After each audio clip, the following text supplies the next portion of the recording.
More power, more torque, better towing capacity and more room in the boot. Better off-road geometry, better fuel economy and longer cruising range. Cheaper, longer service intervals, more ground clearance and better waiting depth. Righto, there's only one way to settle this. Yeah, righto mate, well let's get to it. Ford has made no secret that its new Everest is pitched directly at Toyota's off-road stalwart, the Land Cruiser Prado. The pair is priced and positioned rather closely, produce similar outputs, and is nearly identical in terms of size.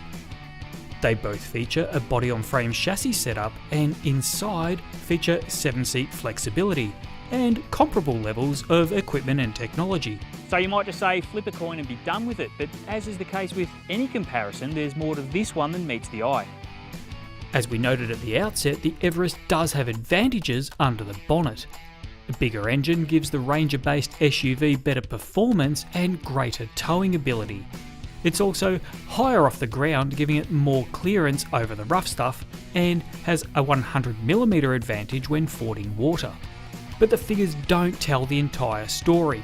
The Prado has a better approach and ramp over angle. It's a proven off-road performer, and the new engine means economy is 6% better than the Ford. It also boasts a theoretical range double that of the Everest, which is a bonus for adventure touring.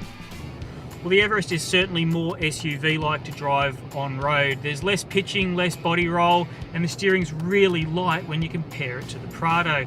Trouble is that on these 20-inch wheels and low-profile tyres, as soon as you turn off the black stuff, it's a little bit rough and ready.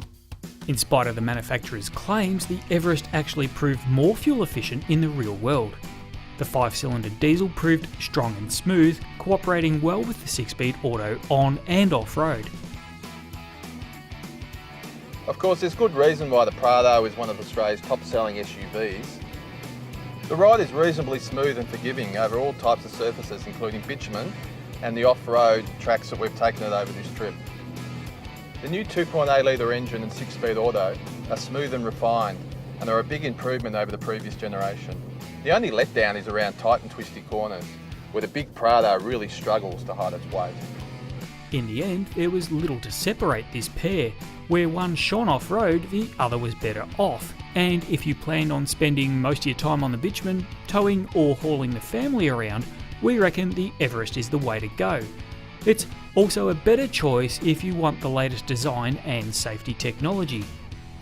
The Toyota was a better vehicle on dirt roads and proved more comfortable tackling rough fire trails and off-road obstacles.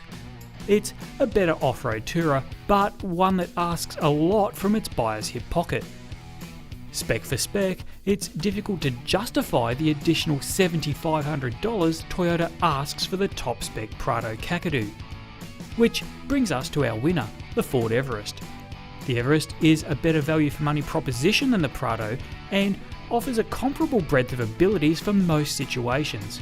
Just as well equipped, cheaper, nicer on-road and almost as good off-road, the new Everest is a winner in every sense of the word.